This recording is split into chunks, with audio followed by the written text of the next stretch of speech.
Boa noite, amada igreja. Vamos juntos mais uma vez nos reunir como corpo de Cristo para nós louvarmos ao Senhor, aprendermos mais da sua palavra.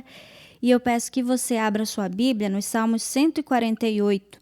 Nós leremos juntos os versos 13 e 14. Salmo 148. Diz assim: Louvem o nome do Senhor, porque só o seu nome é excelso. A sua majestade é acima da terra e do céu. Ele exalta o poder do seu povo, o louvor de todos os seus santos, do Filho de Israel, povo que lhe é chegado. Aleluia! Vamos louvar ao Senhor dizendo que nós fomos salvos, e louvado seja o nome do Senhor por isso, nós fomos salvos pela graça dele. Louve conosco.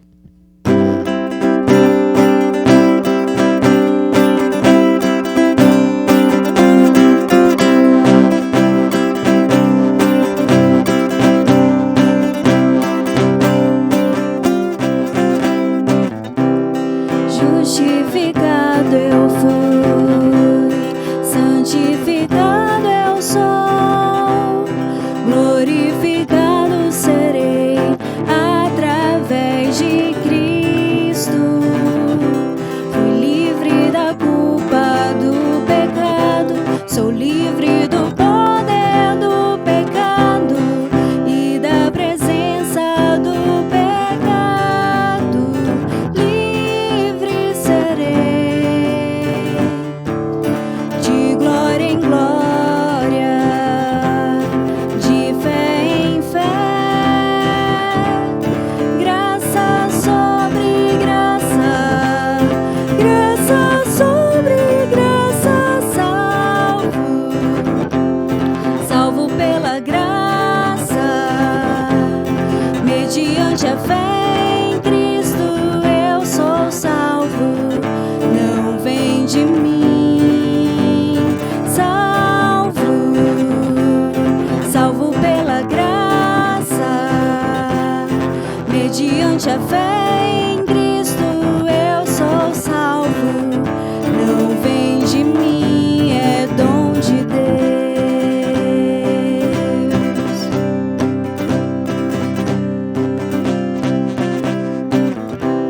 Justificado eu fui, santificado eu sou, glorificado serei através de Cristo. Fui livre da culpa do pecado, sou livre do poder do pecado e da presença do pecado. Livre serei, de glória em glória, de fé em fé, graça sobre graça, graça sobre graça, salvo pela graça, mediante a fé em Cristo eu sou salvo, não vem de mim,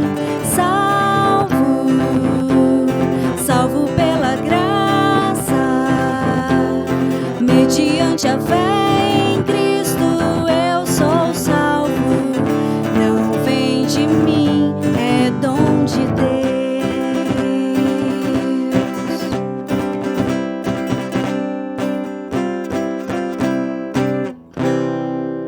Louvado seja Deus, porque Ele nos concedeu, Ele nos alcançou com a sua salvação, com a sua graça, na sua soberania. E nós vamos cantar isso agora, dizendo que o Senhor é soberano sobre a terra e sobre os céus. Cante conosco.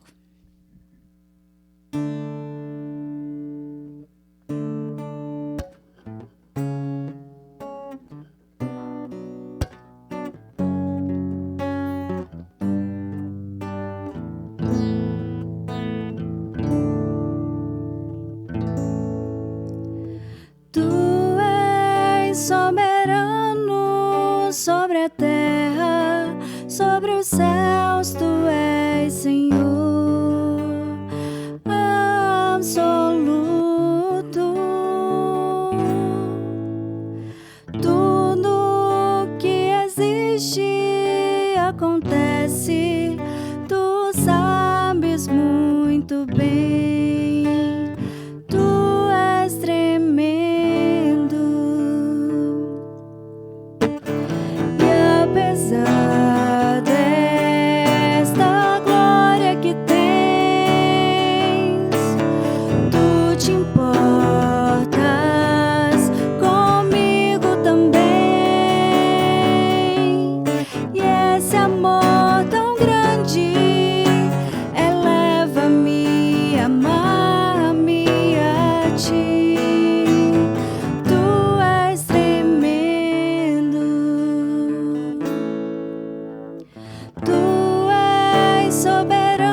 te louvamos, Pai, porque nós podemos conhecer o Senhor, a gente pode conhecer que o Senhor é soberano, que o Senhor é Deus de todo o céu, de toda a terra, de todas as coisas, Pai. Que o Senhor é o Deus que nos escolheu para louvar o Senhor, para viver para a glória do Senhor. Obrigada, Deus, pelo privilégio que a gente tem de cultuar ao Senhor. Fica conosco, fala aos nossos corações, no nome do Senhor Jesus. Amém. Amém. Louvado seja o Senhor nosso Deus. Eu quero cumprimentar a você, a sua família, desejando que a paz, a graça do Senhor Jesus, aquele que venceu a morte, que a paz dele, que a graça dele sejam abundantes sobre a sua vida e a sua família. Quero dar as boas-vindas a você que acessa o canal do YouTube da IPG2, para ter acesso a esse conteúdo bíblico doutrinário, de estudo bíblico, de exposição da palavra de Deus. E a nossa oração tem sido constante diante de Deus nesse tempo que não tem sido fácil para ninguém. Você sabe disso, tem escutado sobre isso muitas vezes. Nós temos orado constantemente para Deus abreviar esse tempo, ter misericórdia de nós, nos guardar de todo mal e nos ajudar a que sejamos firmes nesse tempo, seguindo em frente, cultuando, servindo ao Senhor e servindo também as pessoas e, sobretudo, o povo de Deus. Nessa noite nós vamos estudar sobre uma doutrina muito especial, à luz do símbolo de fé, a Confissão de Fé de Westminster, o capítulo que trata da justificação. E o meu título, o título que eu estou dando essa noite é a justificação pela fé somente. Você certamente já ouviu esse conceito, justificação pela fé somente. No capítulo que trata dessa doutrina, você encontra lá como título da justificação. Mas aqui eu estou dando o título a justificação pela fé somente. E eu quero iniciar esse estudo lendo com você um texto que encontra na carta do apóstolo Paulo aos Romanos, capítulo 3, versículo de número 26. Assim diz a palavra de Deus: tendo em vista a manifestação da sua justiça no tempo presente, para ser ele mesmo justo e o justificador daquele que tem fé em Jesus. Eu vou repetir a leitura do texto, Romano 3, versículo 26, que diz assim: tendo em vista a manifestação da sua justiça no tempo presente, para ele mesmo ser justo e o justificador daquele que tem fé em Jesus. O que nós percebemos nesse texto que nós lemos, dá até para a gente pregar uma mensagem, um sermão textual. A gente pode dizer que aqui nesse texto a gente encontra a verdade sobre o autor da justificação. O autor da justificação é Deus, ele é o justo e ele é o justificador. Nós encontramos também aqui o objeto da justificação. O objeto da justificação são os pecadores eleitos e chamados eficazmente. Então, são esses que são objetos da justificação. E nós vemos a base da justificação. A base da justificação é o Senhor Jesus, a obra do Senhor Jesus, a imputação da justiça do Senhor Jesus. E nós vemos o instrumento único e totalmente suficiente da justificação, que é a fé somente. Então, essas são verdades preciosas que nós encontramos nesse texto. E na confissão nós vamos trabalhar sessões que foram elaboradas pelos nossos irmãos na abadia de Westminster, e que são preciosas, conteúdo rico, precioso, e eu gostaria que você atentamente pudesse me acompanhar nisso. Mas antes eu queria ler um trechinho desta obra, essa preciosa obra de um teólogo muito especial, de saudosa memória, porque ele faleceu ano passado, se não estou enganado. E ele escreveu essa obra, O que é Teologia Reformada, um livro que eu recomendo para que você possa ler. Ele inicia aqui o capítulo que tem como título Comprometida somente com a fé. Comprometida somente com a fé. Ele diz o seguinte, preste atenção no que ele diz: a doutrina da justificação somente pela fé é a afirmação central do evangelicalismo histórico. Ele vai dizer então que esta é uma afirmação central do evangelicalismo histórico. Às vezes o evangelicalismo contemporâneo desconhece a importância dessa doutrina no cristianismo histórico. Ela é algo vital. Tanto é assim que ele diz que Martim Lutero, disse o seguinte sobre essa doutrina. Essa doutrina é o artigo de fé com o qual e pelo qual a igreja se firma, sem o qual a igreja cai. Olha só como era tão importante essa doutrina na percepção, no entendimento do reformador Martinho Lutero. Essa doutrina, a doutrina da justificação, é o artigo de fé com o qual e pelo qual a igreja se firma, ou ela se mantém de pé, ou ela cai. Ou ela cai. Tão importante era a compreensão dessa doutrina. Lutero ainda disse o seguinte, segundo Sproul, sobre essa doutrina. Essa doutrina é a cabeça, é a pedra fundamental. Somente ela gera, nutre, edifica, preserva e defende a igreja de Deus. E sem ela a igreja de Deus não pode existir nem por uma hora. Então, eu vejo nessas verdades que foram elaboradas, pronunciadas por Martim Lutero, e aqui Sproul traz de volta para refrescar a memória da gente, para nos informar sobre a importância dessa doutrina, que ela é vital para a saúde da igreja. Conhecê-la é algo que pode trazer grande paz para o seu coração. Dito isto, eu quero considerar com você, porque penso que é muito importante destacar uma questão que, a meu ver, é de suma importância nessa introdução, que tem a ver com a questão do pecado. Para a gente entender a doutrina da justificação pela fé somente, nós precisamos, à guisa de introdução, entender essa questão do pecado. Eu trago aqui de modo sucinto, fazendo alusão ou trazendo e proferindo 2 versículos bíblicos que penso que eles definem o que é pecado, que constam também a definição no nosso símbolo de fé, no breve catecismo de Westminster. Então, o que é pecado? Se nós lemos na carta de Tiago, capítulo 4, versículo 17, Tiago traz uma definição de pecado mais ampla. Ele diz assim: aquele que sabe que deve fazer o bem, diz a palavra de Deus, e não faz, nisso está pecando. Então, na pena de Tiago, o que é pecado? Tiago vai definir pecado o seguinte: como sendo uma negligência de alguém que sabe que deve fazer o bem e, entretanto, não faz. Esse tipo de pessoa, quando nós nos portamos assim, eu e você, e quem quer que seja, está pecando. Isso é pecado.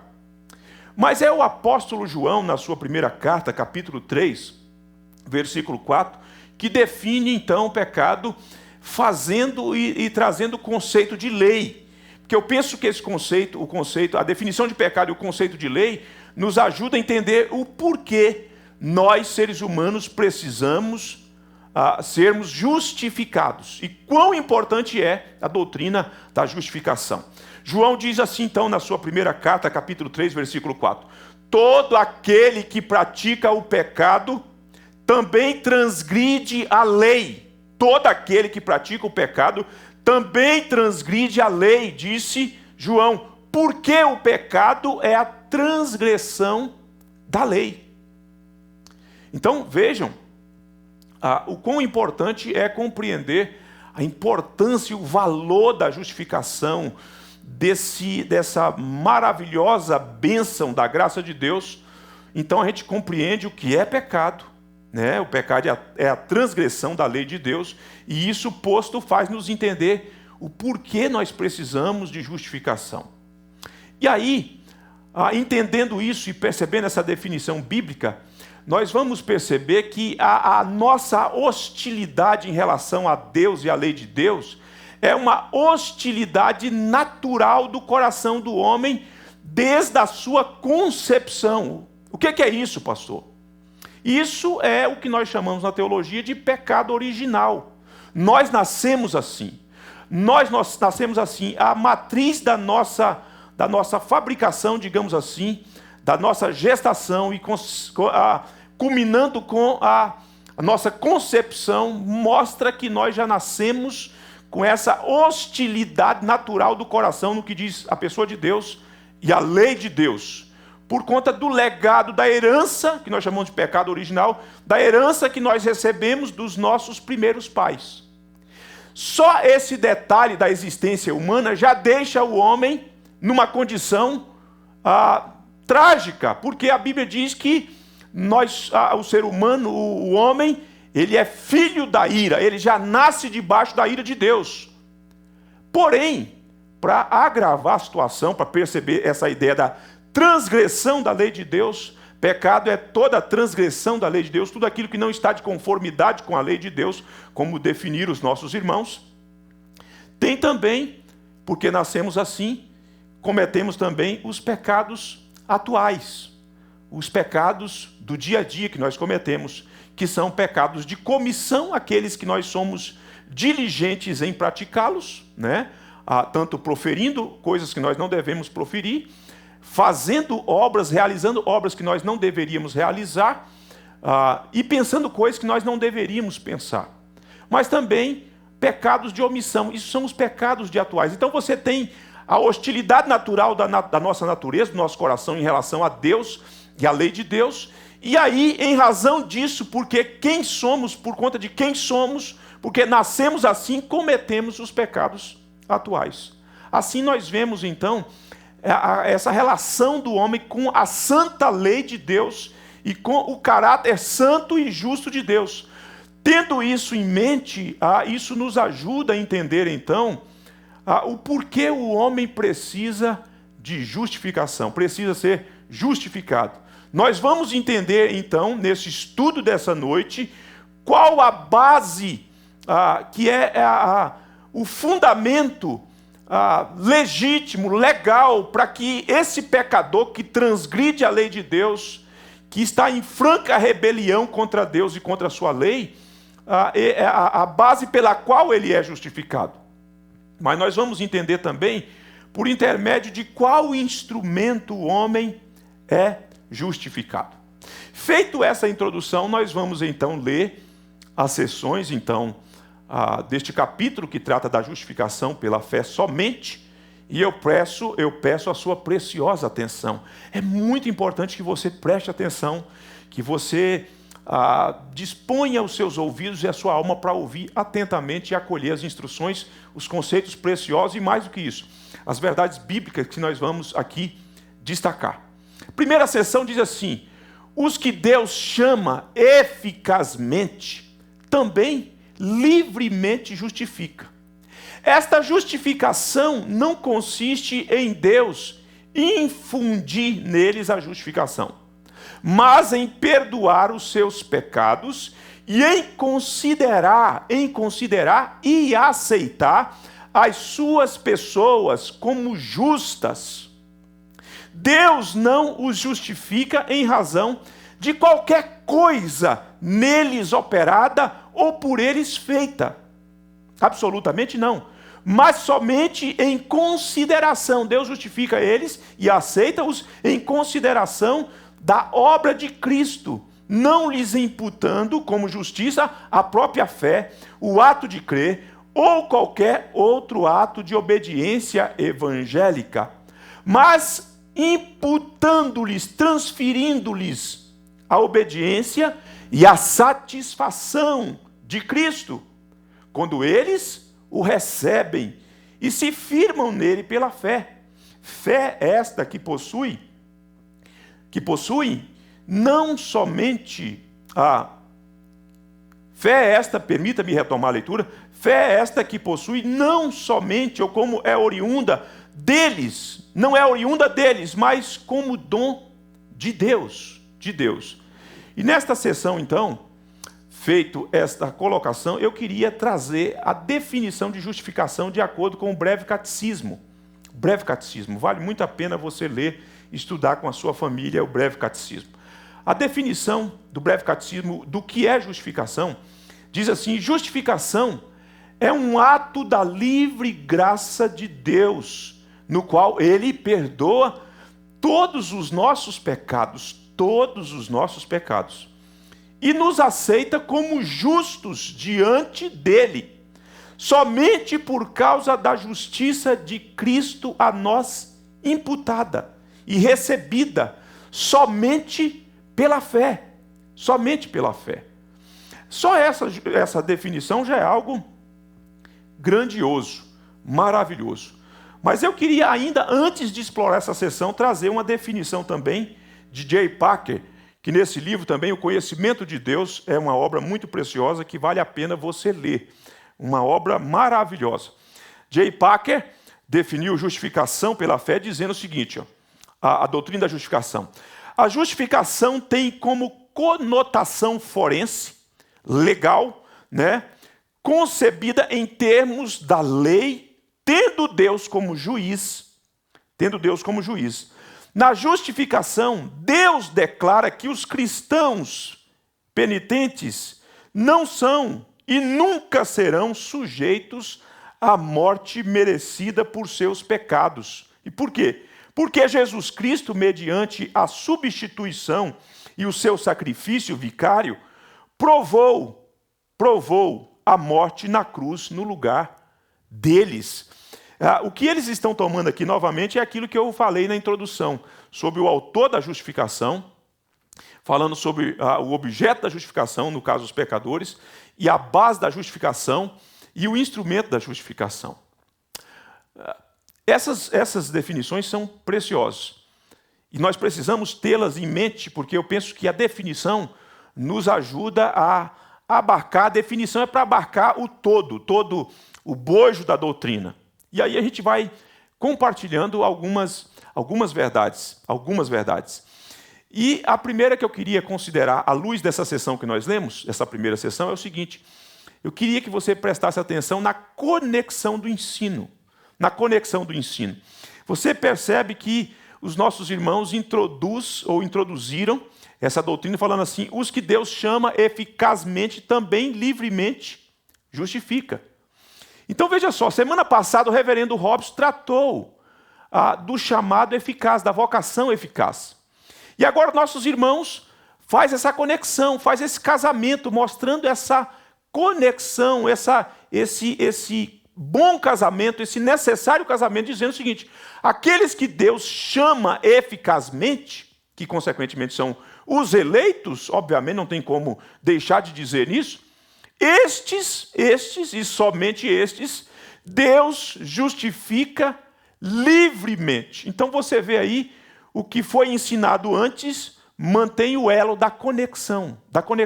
É assim o tempo todo, na boa doutrina, na sã doutrina, não fica, portanto, lacuna.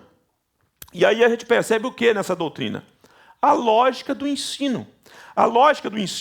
Se você atentar para o capítulo 8 da carta de Paulo aos Romanos, no versículo 30, penso que os nossos irmãos se apoiaram nesta verdade desse texto, que diz assim: aos que predestinou, a esses também chamou. E aos que chamou, a esses também justificou. E aos que justificou, a esses também glorificou. Então o que você vê? Você vê a conexão e a lógica do ensino. Se Deus predestinou e Ele predestinou, aqueles que Ele predestinou, Ele chama eficazmente. Ele atrai, Ele persuade poderosamente, e essas pessoas vêm ao Senhor, porque sem o Senhor elas não poderão comparecer para receber o presente da graça de Deus, sem que o Senhor faça isso. Mas ao fazê-lo, o Senhor assegura outra coisa: aos que predestinou, chamou; aos que chamou, justificou; e os que justificou, a esses também glorificou. Então você vê essa lógica no ensino bíblico. Não fica lacuna, não fica espaço vazio, tudo fica preenchido, bem amarrado, como elos seguros e fortes. Nós vemos isso então nessa introdução dessa sessão. Nós aprendemos nessa sessão o que não é justificação para os nossos irmãos. Depois que eles falam dessa conexão, eles falam assim: esta justificação não consiste em Deus infundir neles a justiça. Não é que Deus infunde, aplica a sua justiça enquanto atributo nos pecadores. Não é isso que acontece. Isso não é justificação. Não é essa infusão da justiça no pecador. Aí a gente aprende o que é. Aí eles vão dizer, e aí a gente vai destrinchar isso em duas coisas, em duas verdades. Nós aprendemos que é justificação de acordo com o ensino do símbolo de fé, tendo como contemplação, na primeira sessão que nós lemos, duas partes. Quais são elas? Eu volto a ler para você perceber. Eles disseram assim, a justificação consiste em Deus perdoar os seus pecados e em considerar e aceitar as suas pessoas, as pessoas que foram chamadas justificadas, como justas. Então, as duas coisas que nós aprendemos aqui, então, nesse texto, é que Deus, essa justificação, essas duas partes que nós vemos aqui na sessão, essas duas partes consistem em, primeiro, Deus perdoou todos os pecados daqueles que foram chamados. Todos os pecados. Nós podemos ver, por exemplo, no capítulo 8 da carta de Paulo aos Romanos, do versículo de número 5 ao versículo de número 8, um texto precioso que diz assim, porque os que se inclinam, capítulo 4, melhor dizendo, capítulo 4, versículos 5 a 8, é um texto também que trata da justificação, contemplando inclusive dois personagens importantes da antiga dispensação. Versículo 5 diz assim, mas ao que não trabalha, porém crê naquele que justifica o ímpio, a sua fé lhe é atribuída como justiça. E é assim também que Davi declara ser bem-aventurado o homem a quem Deus atribui justiça, independentemente de obras.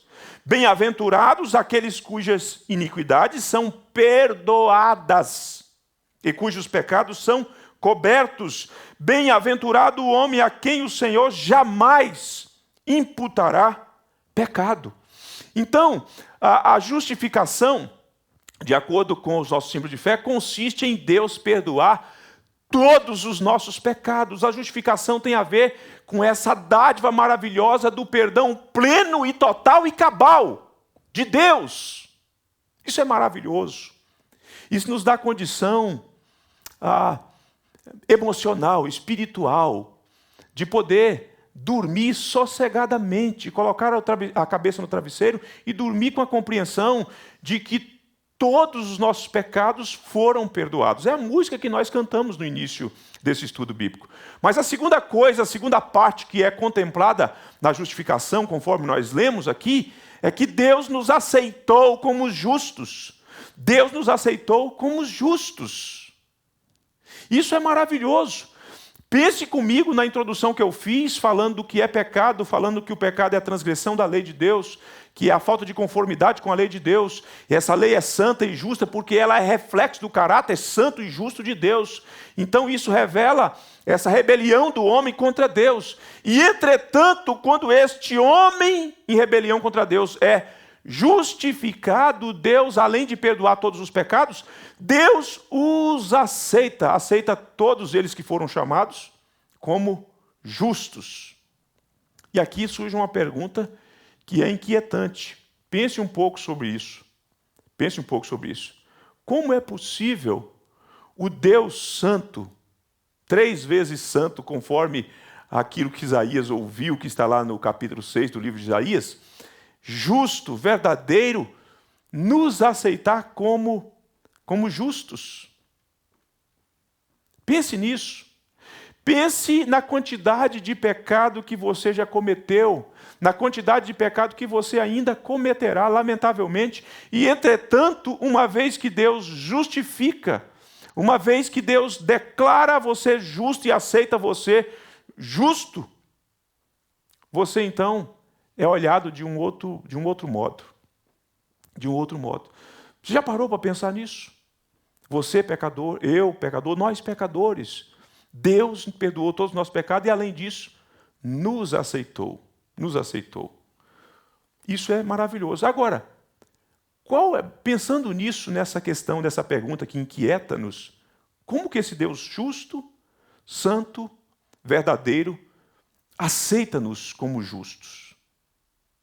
Nós, diante de todos os pecados que cometemos e de pecados que ainda cometeremos, lamentavelmente, como que ele nos aceita e nos declara justo? Com base na verdade daquilo que Cristo fez. E aí nós vamos pensar na base da justificação, que é a obra de Cristo. Em Romanos capítulo 4, versículo 25, nós temos como que a síntese desta obra de Cristo, que é a base da justificação, que é o fundamento sólido da justificação, pela qual Deus nos declara. É uma declaração que ocorre no tribunal de Deus. Imagina você, Deus é o justo juiz, Deus é puro de olhos, e no tribunal esse justo juiz tem uma base que é uma base justa, justíssima, pela qual ele encontra o subsídio legal para declarar o pecador justo. E esta base legal sólida é a obra de Cristo, que nós encontramos em Romanos capítulo 4, versículo 25, que diz assim: o qual foi entregue por causa das nossas transgressões, falando de Cristo.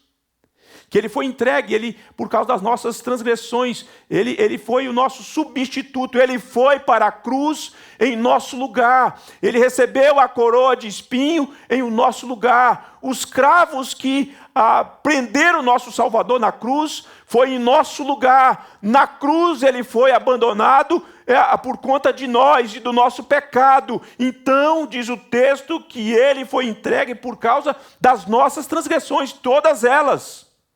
As do passado, as do presente e as que ainda ocorrerão. Lamentavelmente, volto a repetir, porque é lamentável mesmo. E aí o texto diz assim: e ressuscitou por causa da nossa justificação. Então, por que Deus declara você e aceita você como justo? Por conta do que Cristo fez. Só por conta e tão somente por conta do que Cristo fez. Não por conta do que você fez, do que você está fazendo, do que você fará. Absolutamente não. A base é a pessoa de Cristo, sua obra e, consequentemente, a sua justiça que nos é imputada em razão disso. Aí, a gente percebe, então, nessa sessão, a doutrina da imputação, da obediência e da satisfação de Cristo. Se você volta à sessão, você vai perceber que diz o texto o seguinte, que Deus não justifica os pecadores em razão de qualquer coisa neles operada. Não é daquilo que é operado em nós ou daquilo que é feito por nós, mas somente em consideração da obra de Cristo, somente em consideração da obra de Cristo, e isto basta. Não é nem mesmo por conta da fé, nem um ato de crer do pecador, mas em razão de algum tipo de obediência ou de santidade, absolutamente não. Mas imputa-lhes a doutrina da imputação, portanto, imputa-lhes a obediência e a satisfação de Cristo. Isso é importante porque, veja só, você já ouviu aqui nesses estudos sobre a questão dos representantes. O primeiro Adão era representante e, tendo ele caído, imputou-nos a nós todas as mazelas que vieram em razão da queda dele, que são oriundas da queda dele, da rebelião dele. Então, tudo que nós experimentamos, culminando com a tragédia da morte, tem a ver com a imputação, com a transferência de tudo aquilo que veio sobre Adão e, consequentemente, a sua descendência. Em Cristo, segundo Adão, tudo que ele conquista, portanto, por meio da obediência, por meio do seu sacrifício, também nos é imputado, e, em especial, a sua justiça, a justiça de Cristo, a justiça perfeita de Cristo, né? E quando essa verdade, ou como que essa verdade, nós vamos vendo essa verdade? No capítulo 5 de Romanos, no versículo de número 17 a 19, nós vemos isso. E também na primeira ou na segunda carta de Paulo aos Coríntios, capítulo 5, 19 e 20. E eu quero ler esses textos com você. Diz assim, o versículo de número 17 a 19, diz assim: se pela ofensa de um, fazendo alusão a Adão, primeiro Adão, e por meio de um só, reinou a morte, muito mais os que recebem a abundância da graça e o dom da justiça reinarão em vida por meio de um só, a saber, quem é este? Jesus Cristo. Louvado seja Deus. Pois assim como por uma só ofensa, a ofensa de Adão, né, a violação do pacto, veio juízo sobre todos os homens para condenação, assim também por um só ato de justiça, o ato de justiça na cruz de Cristo, veio a graça sobre todos os homens para a justificação que dá vida. Olha só que preciosidade, que riqueza, que consolo. Porque como pela obediência de um só homem, muitos se tornarão pecadores, assim também por meio da obediência de um só, muitos se tornarão justos. Vejam como que é colocado essas verdades em paralelo. Por meio de um, todas as consequências, todas as desgraças da existência temporal. Por meio do outro, a bem-aventurança, que começa aqui com o perdão, com o fato de sermos declarados justos, culminando com a vida eterna em Jesus Cristo, nosso Senhor. Isso é maravilhoso. Isso faz nos entender o porquê os nossos irmãos, especialmente no período da Reforma, e de modo particular em Martinho Lutero, porque que eles entendiam que essa doutrina é a doutrina com a qual, é um artigo de fé com a qual a igreja se mantém de pé ou cai. Ela é nutrida ou ela deixa de existir. Tão importante era ou é essa doutrina. Agora, o capítulo 5 da segunda carta de Paulo aos Coríntios tem lá o relato do que acontece com Cristo e que nos assegura, portanto, essa bênção que tem a ver com a imputação que envolve a obediência perfeita de Cristo, obediência perfeita que envolve tanto o aspecto ativo e passivo do Senhor Jesus em todos os quesitos da lei, em todas as cláusulas que estavam constando no pacto, e ele cumpriu cabalmente, né? Quando então ele diz lá na cruz, está consumado, tudo está pago, tudo foi feito perfeitamente de acordo com a santa lei de Deus, que reivindicava que o infrator teria que ser punido, e como Cristo é o nosso substituto, ele então está recebendo o castigo, ou recebeu o castigo que nos traz a paz. Olha que coisa maravilhosa. Mas no capítulo 5 da segunda carta de Paulo aos Coríntios, no versículo de número 19 e 20, diz assim: a saber que Deus estava em Cristo reconciliando consigo o mundo, não imputando aos homens as suas transgressões, e nos confiou a palavra da reconciliação, de sorte que somos embaixadores em nome de Cristo, como se Deus exortasse por nosso intermédio. Em nome de Cristo, pois, rogamos que vos reconcilieis com Deus. E olha o versículo 21 que diz: aquele que não conheceu pecado, o Filho de Deus, o Santo Filho de Deus, ele o fez pecado por nós, para que fôssemos feitos justiça de Deus. Quando é que ele foi feito pecado por nós? Quando ele, na cruz, assumiu o nosso lugar. E então, houve a transferência das nossas mazelas para o Senhor Jesus Cristo. Consequentemente, tendo ele então sofrido e experimentado o castigo que nos traz a paz, culminando com o sepultamento e depois com a ressurreição no terceiro dia, ele então nos assegura e foi transferido de nós para ele as nossas culpas. Veja só. Mas, em contrapartida, nessa transação legal, é transferido como resultado da obra de Cristo, para nós a sua justiça, que tem a ver com obediência e a satisfação plena, culminando com tudo quanto ele realizou em nosso lugar. Agora, quando que isso acontece? Se por um lado nós vemos essas coisas se manifestarem, quando que para nós, existencialmente, na nossa história, nos nossos dias, meses, né, que nós nascemos, quando é que nós experimentamos os benefícios da justificação? Nós experimentamos quando você, regenerado pelo Espírito de Deus, pela palavra de Deus, então você é habilitado a responder o chamado do Evangelho, e você é, como que eu diria, habilitado a ter fé e a confiar e descansar em Cristo. Só quando isso acontece é que você usufrui dos benefícios da justificação. É preciso então, entender isso dentro do contexto da nossa existência. E eu penso que a quarta sessão da Confissão de Fé, ela nos ajuda a entender isso. Eu queria lê-la contigo para que você perceba essas verdades que estou. Então eu estou saindo da primeira sessão e indo na quarta para respaldar verdades que estão lá e fazer esse casamento. Então veja o que diz na quarta sessão. Deus, o Deus que justifica, que é o autor da justificação, desde toda a eternidade decretou justificar todos os eleitos. Todos, nem mais e nem menos. E Cristo, a segunda pessoa da Trindade, o Filho de Deus, no cumprimento do tempo, morreu pelos pecados deles e ressuscitou para a justificação deles. Lembra do texto que nós lemos de Romanos 4, versículo 25? Contudo, eles não são justificados até que o Espírito Santo, no tempo próprio, de fato, comunica-lhes Cristo.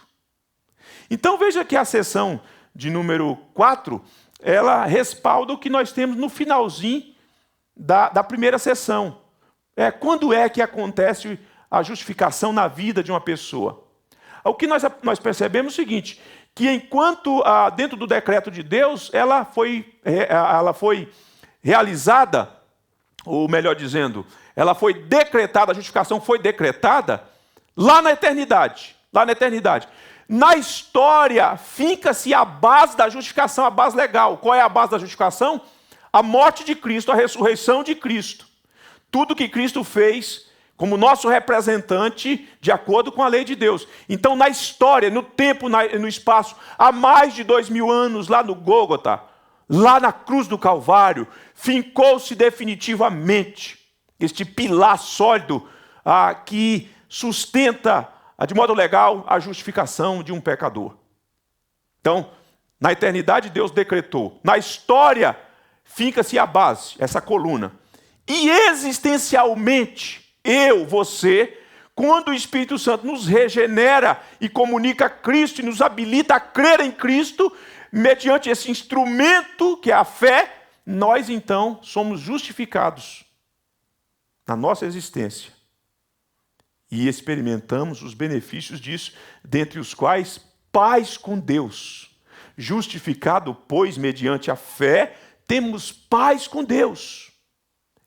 Quando isso acontece. Na carta do apóstolo Paulo, aos Gálatas, capítulo 2, versículo 16, nós temos um texto que traz essa ideia, que corrobora com essa ideia da existência, do exercício da fé. Quando você tem fé, recebe Cristo e essa fé está firmada em Cristo, você então é justificado. Versículo de número 16 do capítulo 2, diz assim o texto da palavra de Deus. Sabendo, contudo, que o homem não é justificado por obras da lei. E sim, preste atenção nisso, e sim, mediante a fé em Cristo Jesus, também como temos crido em Cristo Jesus, para que fôssemos justificados pela fé em Cristo e não por obras da lei. Pois por obras da lei ninguém será justificado. Então veja essa expressão, para que fôssemos justificados pela fé. Então, essa justificação efetivamente, existencialmente, só acontece na vida de alguém, de um eleito de Deus, embora ela tenha acontecido na eternidade, embora a sua base foi estabelecida na história lá no Calvário, culminando e tendo o fechamento com chave de ouro, com a ressurreição de Jesus. Entretanto, só quando você crê. Se você é religioso, mas se você não creu ainda em Jesus, você ainda não recebeu perdão, você ainda não foi aceito por Deus, você ainda não foi declarado justo por Deus, e portanto o que cabe a você, e os olhos que estão voltados para você, são os olhos da ira de Deus, da santa justiça de Deus. Mas para aqueles que já evidenciaram fé no amado da nossa alma, a estes Deus já olha com ternura, porque os vê em Cristo Jesus, os vê como aqueles que receberam a justiça que foi depositada na conta deles, que é uma garantia, que é uma conquista do Senhor Jesus para os seus representantes. Agora, no final da primeira sessão, o texto termina dizendo que a fé é um dom de Deus. A fé é Deus quem doa. A fé é Deus quem gera no coração. Você não nasce com a fé não é uma herança hereditária, a fé não é uma transmissão, a fé salvadora dos pais para os filhos. Os pais ensinam a conteúdo de fé, ensina a doutrina, mas quem gera a fé salvadora, habilitando a que o pecador confie em Cristo e só em Cristo, é o Senhor Deus que doa. A fé é um dom de Deus. A segunda sessão, então, chegamos à segunda sessão que diz assim: a fé, assim recebendo e assim repousando em Cristo e em sua justiça, é o único instrumento da justificação. Essa expressão ela é muito importante. Às vezes a gente acostuma a ouvir e não procura conhecer por que foi colocado desse jeito. Por exemplo, quando eu introduzi o estudo dessa noite falando o seguinte: a justificação pela fé somente, essa última palavra, esse advérbio somente, ele é proposital, ele não está ali para enfeite, não. Ele não está ali para esticar a sentença, não. Ele é proposital. Então, quando os nossos irmãos estão definindo o seguinte: a fé assim recebendo e assim repousando em Cristo e na justiça de Cristo, é o único instrumento. É o único. Por que eles estão colocando assim? Porque na teologia católica romana, eles admitem que a justificação é pela fé. Não há problema com a confissão da teologia romana no que diz respeito à justificação pela fé. A questão é que eles vão dizer, na teologia deles, que a justificação pela fé não é eficiente. É justificação pela fé, mas que precisa do mérito e precisa também das obras. Você percebe, então, por que os nossos irmãos disseram que nessa matéria em que eles estão construindo, buscando nas Escrituras, respaldar toda a verdade da sã doutrina, eles vão dizer, ou eles disseram, é o único instrumento da justificação, é a fé.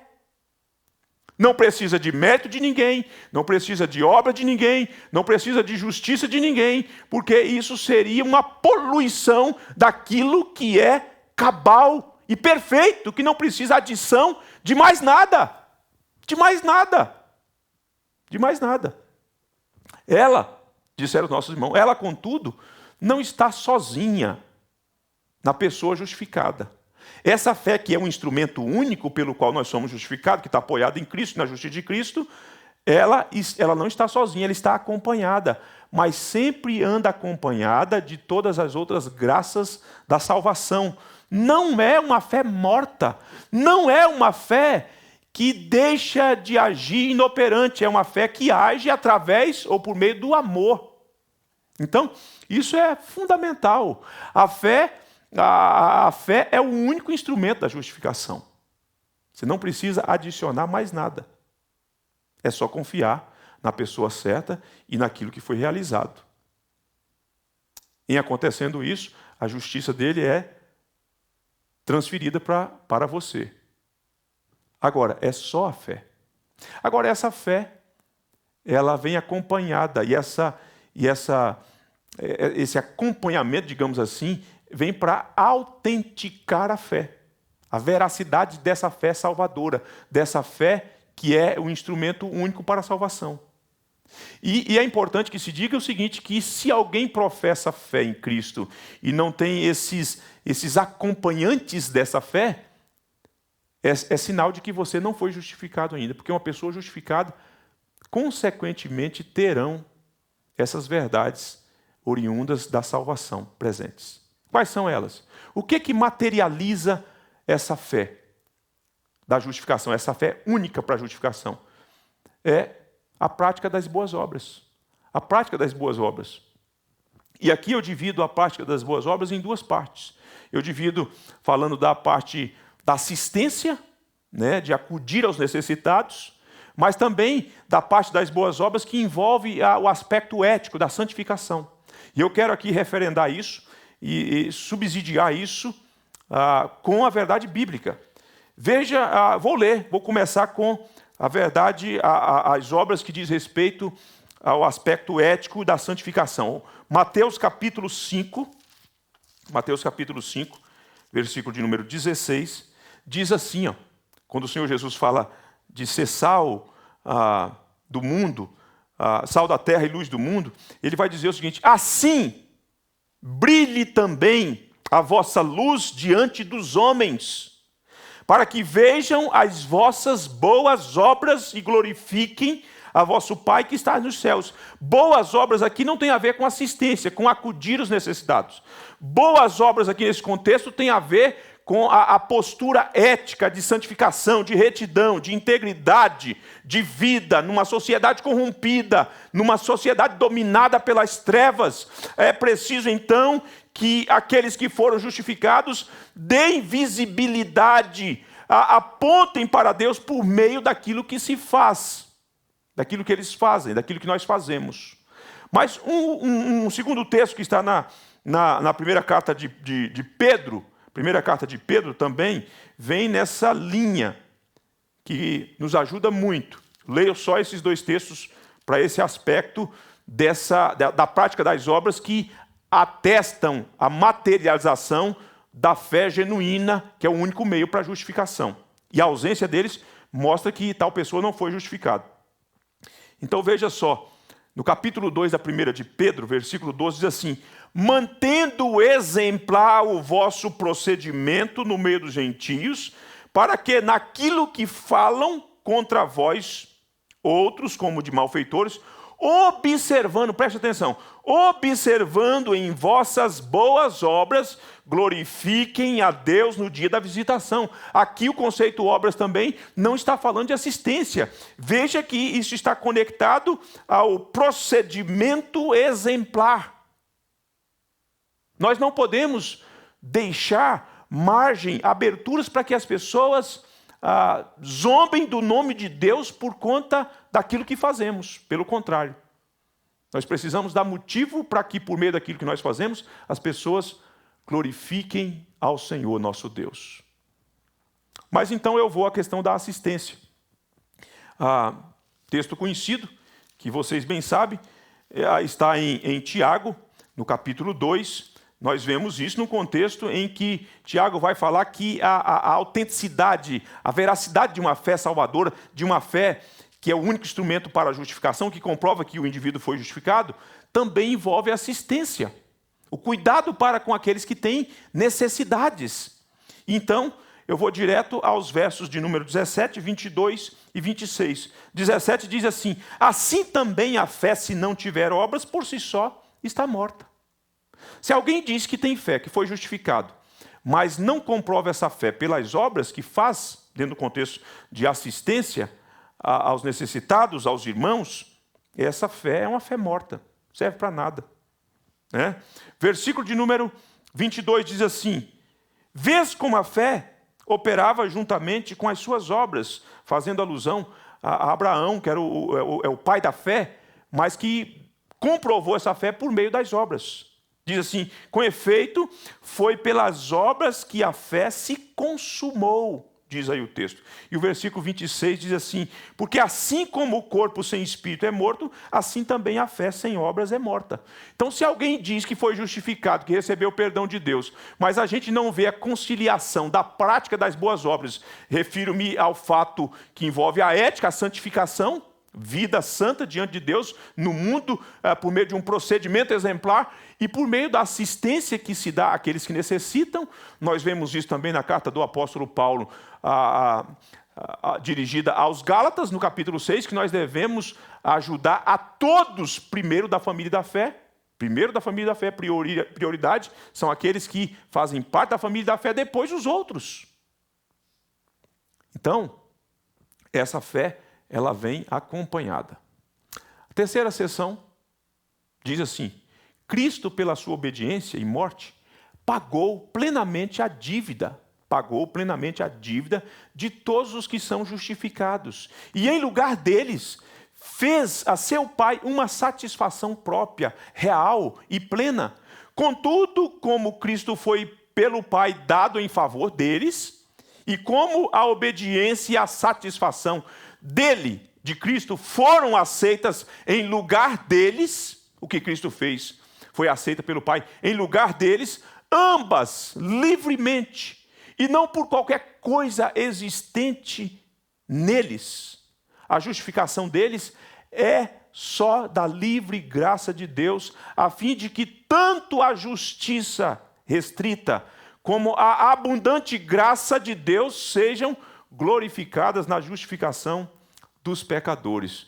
O que nós percebemos nessa sessão é o seguinte: todos são pecadores. Todos. A Bíblia diz que todos pecaram e estão destituídos da glória de Deus.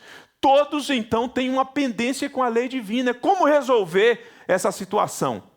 Resolve-se essa situação por Jesus Cristo, pela obra de Jesus Cristo, que, conforme a sessão, quita a dívida. Pagou plenamente a dívida de todos os que são justificados, não de alguns. Todos eles, Cristo pagou totalmente, cabalmente a dívida. Veja só que coisa magnífica. Então, com isso, o que é que você vê? Que a satisfação da justiça de Deus foi feita. Cristo, por meio da sua obra, pagando a dívida dos pecadores, aplacou a ira do Pai. Deus aceitou no lugar dos pecadores o que Cristo fez. E o que é que Cristo fez? Cristo obedeceu. O Filho de Deus obedeceu. Cristo disse: eu não vim revogar a lei nem os profetas, eu vim cumprir. Ao fazer isso e ao proceder assim, Cristo então fez o que nós não podíamos fazer. E a justiça de Cristo, então, a justiça e a obediência plena de Cristo, perfeita de Cristo, é então transferida para nós, ou são aceitas em nosso lugar, ou como se fossem nossas, mas na verdade foi de Cristo, nosso representante maravilhoso, Salvador. E aí o propósito da justificação, conforme nós lemos aqui, o propósito da justificação é glorificar a Deus. Já que é graça de Deus, já que Deus fez tudo que nós não podíamos fazer na pessoa do seu Filho, a finalidade disso, o propósito disso é glorificar a Deus. Louvado seja o Senhor. Como nós já vimos a quarta sessão, então, eu apenas leio, porque nós já falamos dela lá atrás, fazendo o casamento da quarta sessão com a primeira, e eu leio só para você assimilar isso. Diz assim: Deus, desde toda a eternidade, decretou justificar todos os eleitos. E Cristo, no cumprimento do tempo, morreu pelos pecados deles e ressuscitou para a justificação deles. Contudo, eles não são justificados até o Espírito Santo, no tempo próprio, e de fato comunicar-lhes Cristo.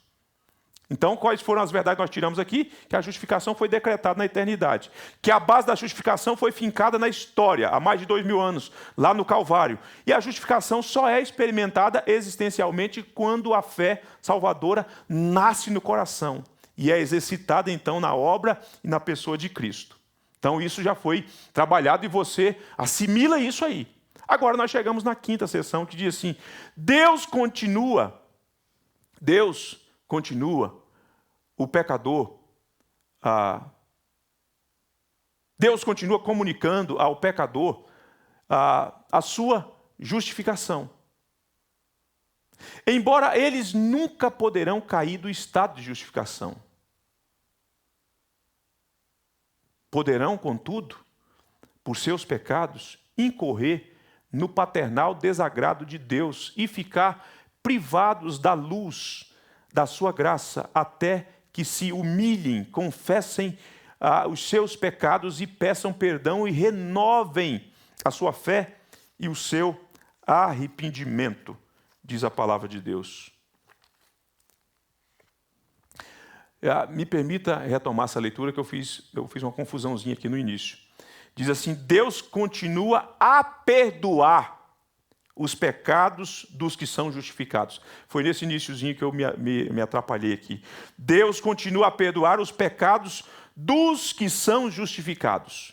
Embora eles nunca poderão cair do estado de justificação, poderão, contudo, por seus pecados, incorrer no paternal desagrado de Deus e ficar privados da sua graça, até que se humilhem, confessem os seus pecados, peçam perdão e renovem a sua fé e o seu arrependimento. Então, uma coisa que a gente percebe aqui é que justificado, a justificação é uma coisa, é um ato declaratório de Deus que acontece uma vez só. Não é como a santificação. A santificação é um processo. Nós somos santificados quando nós somos regenerados, mas isso continua o processo. A justificação não, é uma coisa só, para todos, indistintamente. Para o que tem a fé mais robusta e para o que tem a fé menos robusta. Se é que pode dizer assim. Todos são justificados da mesma forma, com a mesma extensão, com os mesmos benefícios. E Deus continua a perdoar os pecados dos que são justificados. Porque a gente peca ainda, mesmo perdoado por Deus plenamente, totalmente, a gente continua pecando e Deus continua concedendo perdão. E por isso mesmo, então, os justificados não perdem o status de serem justificados, de serem declarados justos, que aconteceu uma vez só lá no tribunal de Deus. Podem, entretanto, ser privados por causa de pecados momentâneos. Privados da graça, das delícias de Deus nessa vida que a gente experimenta. Às vezes, pecados cometidos e não confessados vão tolhindo você, bloqueando como que a possibilidade de você experimentar. Por que é isso? Para que você se humilhe, para que você volte a trilhar o caminho da confissão do pecado e se arrependa verdadeiramente, para que você volte a experimentar tudo que Deus nos concede em seu Filho Jesus Cristo. É por isso mesmo que nós temos como que na carta de João a conciliação tanto da segurança quanto da necessidade em que nós somos persuadidos a confessar os nossos pecados. Capítulo 1 da primeira carta de João diz assim, versículo de número 7. Se porém andarmos na luz, como ele está na luz, mantemos comunhão uns com os outros, e o sangue de Jesus, seu Filho, nos purifica de todo pecado. Se dissermos que não temos pecado nenhum, a nós mesmos nos enganamos, e a verdade não está em nós. Se confessarmos os nossos pecados, ele é fiel e justo para nos perdoar os pecados e nos purificar de toda injustiça.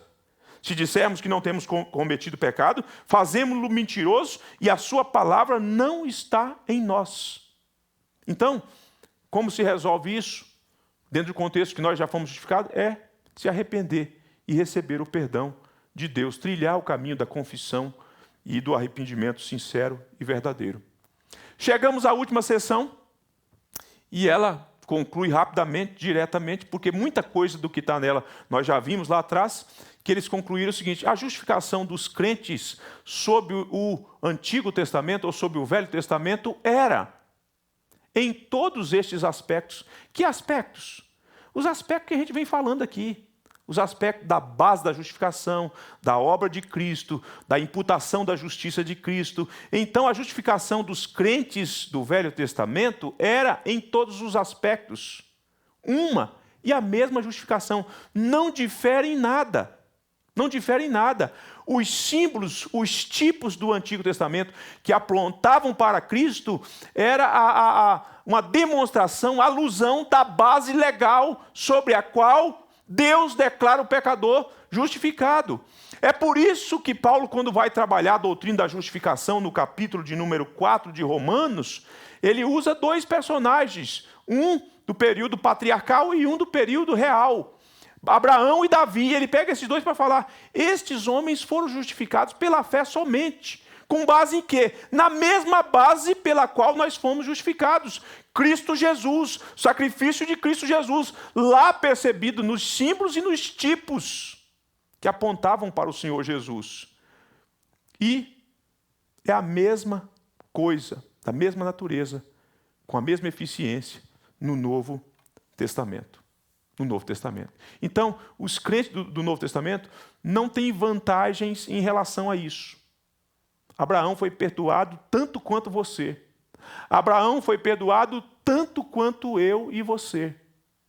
Indistintamente. Davi igualmente. E todos os demais irmãos da antiga dispensação. Todos nós. Lembre-se, eu termino então. Deus é o autor da nossa justificação. Deus é o autor, esse Deus que é justo, santo, ele é o autor da justificação. Ele é o justo e o justificador. Agora, o objeto da justificação somos nós. Nós somos alvos dessa justificação de Deus, desse perdão de Deus, desse Deus que declara-nos justos e aceita-nos e acolhe-nos. Agora, Ele o faz com a base legal, que é Cristo e a obra de Cristo, sua morte, sua ressurreição, sua justiça que nos é imputada. É com base nela. A fé é um instrumento, e aí a gente chega em quarto lugar, que a fé é um instrumento da justificação, pelo qual me aproprio da justificação. Ela é oferecida em Cristo, e ela, portanto, não é a causa da justificação, mas ela é um instrumento único pelo qual eu me aproprio da justificação oferecida em Cristo. Ocorrendo isso, eu então estou em paz com Deus, não sou inimigo mais de Deus, sou agora justificado, perdoado, porque Deus me vê em Cristo, no seu Filho bendito, naquele de quem Ele disse: Tu és o meu Filho amado, em quem a minha alma se compraz. É nele que nós somos vistos. E é nele que nós somos justificados. Fora dele não há perdão. Fora dele não há reconciliação. Fora dele não existe a possibilidade de se relacionar com o Deus santo e justíssimo. Mas nele tudo se torna real e concreto. Louvado seja Deus. Que Deus abençoe a sua vida e lhe ensine, lhe ajude a desfrutar disso com gozo e com alegria. Bendito Deus e Pai, em nome de Jesus, eu te agradeço, porque o Senhor, em Cristo, nos declarou justos, perdoados, e além disso nos aceitou. Louvado seja o teu nome. Que aqueles que ouviram o Evangelho, tenham deleite nessa verdade, e aqueles que ouvem hoje, sejam persuadidos pelo teu Espírito, a que se curvem e que se rendam diante de ti para receber também igualmente o perdão que nós recebemos. Nós te damos graças, nós te bendizemos em o nome do Senhor Jesus, nosso Salvador. Amém. Eu quero aqui trazer um comunicado a você. Eu queria que você prestasse atenção, porque este comunicado tem muito a ver com as suas expectativas, com as nossas expectativas, eu me incluo, que diz respeito ao último decreto que nós recebemos, decreto do nosso governador, do governador do nosso estado, o senhor Ibanez, decreto que que circulou no último dia 30, quando nós fomos então informados sobre o retorno, a liberação para a realização do culto público. E eu sei que você tem expectativa, porque isso saiu já autorizando que a partir do dia 3 já pudesse proceder desta forma. Porém, o conselho dessa igreja ontem se reuniu, antes de ontem se reuniu, melhor dizendo, e conversou e orou, nós ponderamos, nós ouvimos uns aos outros as ponderações que foram muitas, e nós entendemos então que nesse momento desse retorno paulatino, seguindo os protocolos que estão contidos no decreto, nós decidimos por retornar o culto público da IPG2, com a graça de Deus, se assim o Senhor Deus quiser, se não houver nenhuma mudança nesse ínterim, o dia 14. Então, nesse próximo domingo, como era aguardado, eu penso que por muitos de vocês, nós decidimos não iniciar nesse primeiro domingo do mês de junho. Depois de conversarmos, como disse, de discutirmos, debatermos longamente sobre isso, e assim, com o coração que eu percebi de cada um de nós, desejoso para voltar, nós decidimos por começar no dia 14, se Deus quiser. Eu peço e gostaria de contar com a tua compreensão, com a tua paciência, que sei que está desejoso por voltar para participar do culto público. Mas eu gostaria que você, além da compreensão, pudesse orar por nós, pudesse orar pela igreja e, de modo especial, orar pelos nossos irmãos cujos cabelos são brancos, estão brancos. Porque o decreto proíbe a participação de irmãos acima de 60 anos. E na nossa igreja é sabido que nós temos cerca de 80, quase 100 irmãos e irmãs nessa faixa etária. Não é uma coisa fácil para mim como pastor, não é uma coisa fácil para o conselho dessa igreja. Então nós gostaríamos de contar com a tua compreensão, com as tuas intercessões. E se você tem um membro da família que tem essa idade, que você procurasse trabalhar o coração desta pessoa, que nesse primeiro momento será privada de participar do culto público. Por que nós estamos antecipando e trazendo essa fala? Porque nós teremos os diáconos aqui que já providenciaram a compra dos equipamentos, dos instrumentos necessários para que recebam os nossos irmãos que virão. E irmãos, pessoas que vierem com a idade que esteja nessa faixa etária, serão recomendados com muito amor a que volte para casa. Por quê? Porque a igreja poderá ser penalizada judicialmente. E penso que você entende isso. Uma outra faixa etária também que não poderá participar do culto público é de 0 a 12 anos. E aí nós temos um dilema que é o dilema dos pais. Os pais que têm filhos nessa faixa etária, exceto o pastor, porque o pastor tem filho nessa faixa etária, aqui nós estaremos, mas alguns pais certamente não poderão vir, a menos que acorde entre os cônjuges, o marido venha de manhã, ou a mulher venha de manhã, o marido venha no culto da noite, mas é uma coisa melindrosa, e nós não queremos que você se sinta também pressionado com isso. Nós vamos entender nesse retorno paulatino. Agora, você que pode voltar, nós gostaríamos que você preparasse com oração, em oração, para que no dia 14 nós, com a graça de Deus, estejamos juntos. Nós vamos acompanhar aí o processo disso tudo, orando para que Deus tenha misericórdia do nosso Estado, das nossas autoridades e também seguindo as recomendações. Durante as semanas, essa semana e a outra, nós traremos mais informações mais detalhadas, orientando e apacentando o coração do nosso povo. A você, o meu muito obrigado pela paciência, pela compreensão desde já, e eu peço que você seja uma pessoa, um agente que venha para apaziguar e acalentar os corações que nessa hora ficam apreensivos e ansiosos. Você pode ser um agente de Deus nesse processo em que demanda de nós esforços e medidas e orientações certas e seguras. Contamos contigo, portanto, nesse processo de retorno aí dos cultos da IPG2. Deus o abençoe. Boa noite para você, que a graça, a paz de Jesus, o amor de Deus, a comunhão e a consolação do Espírito Santo repousem sobre a sua vida, sua família e toda a igreja de Deus espalhada por essa terra. Em nome de Jesus. Amém.